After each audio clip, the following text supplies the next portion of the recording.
दोस्तों जरा सोचिए, एक साल में कितने महीने होते हैं? 12 महीने। लेकिन अगर आप मोबाइल चलाते हैं तो आपको साल में 13 बार रिचार्ज क्यों करना पड़ता है? और सबसे बड़ा सवाल, अगर आपका रिचार्ज खत्म हो जाए तो इनकमिंग कॉल भी क्यों बंद हो जाती है? फोन आपका, सिम आपका, नंबर भी आपका, तो फिर आपकी आवाज बंद करने का अधिकार किसके पास है? यही सवाल हाल ही में संसद में उठाया गया और इस मुद्दे को उठाया है राघव चड्ढा ने।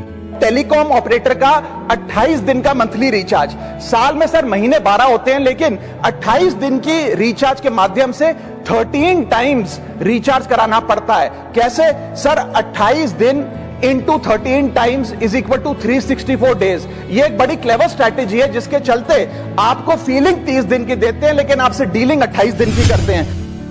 दोस्तों आज के इस वीडियो में हम जानेंगे 28 दिन वाला रिचार्ज असल में क्या है, क्यों आपको साल में 13 बार रिचार्ज करना पड़ता है, इनकमिंग कॉल क्यों बंद हो जाती है और क्या सच में टेलीकॉम कंपनियां लोगों को लूट रही है। वीडियो बहुत ही दिलचस्प होने वाला है। दोस्तों पहले मोबाइल रिचार्ज 30 दिन का हुआ करता था, लेकिन धीरे धीरे टेलीकॉम कंपनियों ने 28 दिन का रिचार्ज प्लान शुरू कर दिया। अब जरा गणित को समझिए, एक महीना बराबर 30 दिन लगभग, लेकिन रिचार्ज 28 दिन का। अब अगर आप साल का हिसाब लगाएं, 28 गुणे 13 बराबर 364 दिन, यानी साल में 13 बार रिचार्ज करना पड़ेगा। और इसका मतलब है हर साल आपसे एक अतिरिक्त रिचार्ज का पैसा लिया जा रहा है। यही बात सांसद में उठाते हुए राघव चड्ढा ने कहा कि जब बिजली, पानी, गैस, बैंक, EMI सब 30 से 31 दिन के महीने पर चलते हैं तो मोबाइल रिचार्ज 28 दिन का क्यों?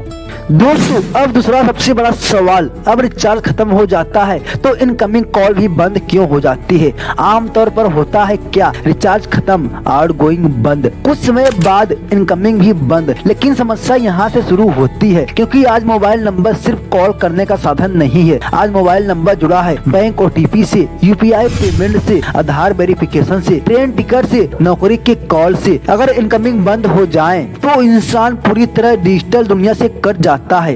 दोस्तों संसद में बोलते हुए राघव चड्ढा ने 3 बड़ी मांग रखी है। नंबर 1, इनकमिंग की गारंटी, कम से कम 1 साल तक इनकमिंग कॉल चालू रहनी चाहिए। और नंबर 2, नंबर जल्दी किसी और को न दिया जाए। अगर कोई नंबर बंद होता है तो उसे कम से कम 3 साल तक किसी और को न दिया जाए। और तीसरा, सस्ता इनकमिंग प्लान, जैसे 10 रुपए में 180 दिन सिर्फ इनकमिंग सर्विस। दोस्तों जिसे स्मार्ट सिटी कहा जाता है, आज वहीं के ढाबे वाले फिर से मिट्टी का चूल्हा जला रहे हैं। लकड़ी, कोयला और गोबर की उपले। जिस देश ने उज्ज्वला योजना के जरिए धुएं से मुक्ति का सपना देखा था, आज वही देश फिर से धुएं की संकट लौट रहा है। और अयोध्या में भी असर हो गया, और इसी संकट ने सिर्फ आम आदमी को नहीं रोका, इसी भगवान की रसोई को भी रोक दी। अयोध्या में अयोध्या की राम रसोई, जहाँ रोज हजारों लोगों को खाना मिलता था, वहाँ ताला लगा दिया गया है। पोस्टर लगा है, गैस संकट के कारण रसोई बंद है।